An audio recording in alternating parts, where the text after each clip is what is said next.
This is what Nikola Tesla had to say. My brain is only a receiver. In the universe, there is a core from which we obtain knowledge, strength, and inspiration. Your brain is only a receiver. In our world, we learn to function in one level of mind, the beta or waking frequency. But the mind is far more complex than that. To be human is to exist in multiple states of brain frequency.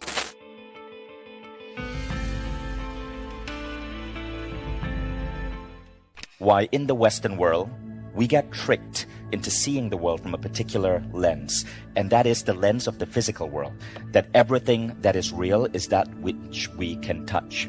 But in indigenous cultures of the world, they don't just function in the physical world. They have practices and rituals that help them go deep into the world of spirit, of mind, of soul. This is what Nikola Tesla had to say about these states. He said, the mind is sharper and keener in seclusion and uninterrupted solitude. No big laboratory is needed in which to think. Originality thrives in seclusion, free of outside influences beating upon us to cripple the creative mind. Be alone. That is the secret of invention. Be alone. That is when ideas are born. This is why many of the earthly miracles have had their genesis in humble surroundings. When Tesla says be alone, he's talking about going into yourself, listening to that still voice within. Now, Tesla also said this, instinct is something which transcends knowledge. We have undoubtedly certain finer fibers that enable us to perceive truth when logical deduction or any other willful effort of the brain is futile. Tesla did not have access to an electroencephalograph machine or EEG machine to measure brainwaves, but this is what Tesla was doing. He was able to access these states. In fact, one of Tesla's most famous quotes is this, my brain is only a receiver. In the universe, there is a core from which we obtain knowledge, strength, and inspiration. Your brain is only a receiver. These states are accessible to all of us. What consciousness ability one person might have, we all have, because we're all made of the same stuff. The only difference is we might be unaware that it's within us, or we might have beliefs that block it. In our world, we learn to function in one level of mind, the beta or waking frequency. But the mind is far more complex than that. There are other frequencies you can tap into. Alpha for relaxation, theta for tapping into intuition, psychic potential, and healing, and delta where the really crazy stuff starts happening. Now the thing is, in our modern world, we try to solve everything at the waking level. But in indigenous cultures, they use altered states for really powerful abilities. Even in our modern society, we are starting to wake up. In Stephen Kotler's book, Stealing Fire, he said that the altered state industry is now $1 trillion. Everyone from CEOs to Marines to athletes are using altered state tools to access states to expand their awareness. Now, in this book by Daniel Goleman, it's called Altered Traits. Goleman talks about the 4 main ways to access these altered states, right? There is neurotraining, and I'm a big fan of that. There is plant medicine, there's breathwork, and there's meditation. And Goleman says this, the most important is meditation. So yes, you can do ayahuasca, and I do that. You can do neurotraining, and I do that. But these require a lot of time. But there's one that gives me breakthroughs like nothing else, and that's meditation. Most people ignore it because most people do meditation in only one tiny way in which it should be done, and that is where they focus on their breath and they clear their mind. That is passive meditation. But there's a form of meditation called active meditation, and when you do this, you get to go and play with all of these altered states. Now, the most powerful and defined form of active meditation I found, and I've been studying it for 2 decades now, comes from Jose Silva. He's a mind science researcher who studied and created something called the Silva method in the 60s, 70s, and 80s. I've been studying the Silva method for 20 years, and it's one of the most powerful ways to access the alpha level of mind for healing, for relaxation, for creative visualization, but then going into theta in really well-constructed ways to tap into psychic potential, to source inspiration ideas, and then go further to delta. And in delta, you communicate with higher intelligence and you shift reality. You see coincidences, you see things just get easier. It's like you are blessed by luck. So in January, I did ayahuasca with a Colombian shaman, and the experience was profound. For 7 hours straight, I felt something speak to me. I received in intricate detail visions and ideas and step-by-step instructions on business decisions, app designs, product features to create for my company, Mindvalley. And I was amazed at how visual, how profound these insights were. Now the question is, why is it that we don't hear about this in modern society? The thing is, we actually do. More and more businesses, more and more executives, more and more CEOs are secretly using altered state training to make better decisions, to source intuition. Ayahuasca is just one form of altered state training. I was introduced to it in 2009 when I went to spend time living with the Achua tribe in the Amazon rainforest. The Achua are a form of dream culture. They use tools like ayahuasca to develop such perfect intuitive skill that they communicate to each other across vast distances in the rainforest using dreams. But you don't have to take a trip to the Amazon to tap into altered states. That altered state training is blowing up in the modern Western world. In fact, Stephen Kotler says most of us have been falsely taught that we live in a monophasic world. In other words, to exist in one phase of brain frequency. But really, to be human is to exist in multiple states of brain frequency, what Kotler calls being polyphasic. Plant medicine, along with other methods, are ways to become polyphasic, to shift your reality from pure wakingness to the dream state, the alpha level, the theta level, to tap into different nuances of the human mind. And this is one of the most powerful skills any of us can learn. In fact, it may be the very reason we are here as a species today. There's a theory on why the human brain developed so suddenly out of the ape-like creature that we evolved from. Some people said it was because when our primitive ancestors were pushed out of the forest into the savanna, they started eating healthier, more fatty meats. And of course, the brain needs fat.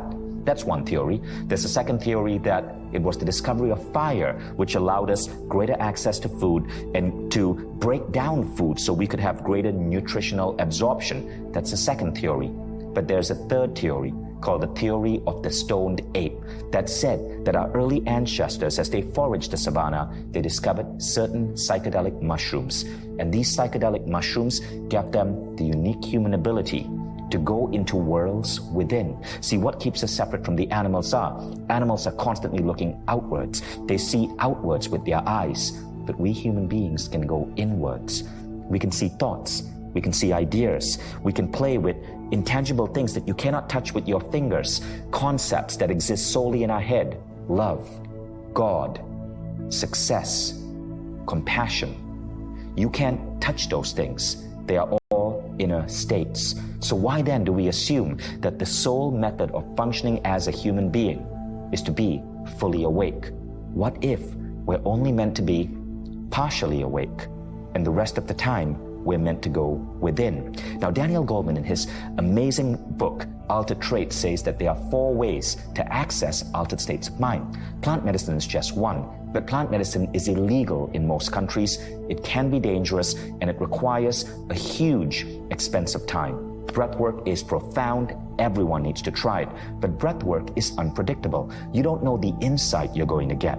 And thus we come to what Daniel Goleman says is the number one way, and that is meditation. But you can go so much deeper. Explore these states. There's the alpha level, sometimes called meditation. Being able to lower your brainwave frequency to the alpha level unlocks unique skills. You can program your mind using specific silver programming techniques. You can use energy healing to accelerate natural healing in your body, and this has been truly powerful.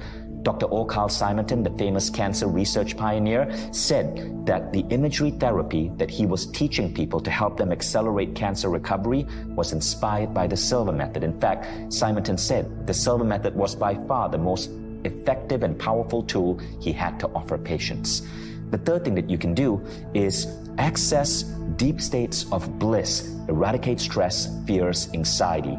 That is the alpha level. Now, most meditations tend to stop there. Silva goes deeper. You go into what is called the theta level of mind. Theta is a deeper form of altered state. It is often the state where you're in a dream-like world. You can't control your thoughts. Flashes, dreams, insights come in. But if you learn to control your thoughts, what you get is waking psychic ability, intuition. And yes, intuition is real.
Today, science has proven that it is an innate human quality that we all have. When you get the theta level, and you can learn to be conscious there, you tap into intuition so that your words can flow. You can create books, art, inventions. You can create new ideas for your business, and you can learn to do this at a waking state, in a boardroom, as you're writing, as you're giving a talk. This is waking theta access. Now, the third level, and One of the hardest to tap into is the delta brainwave frequency.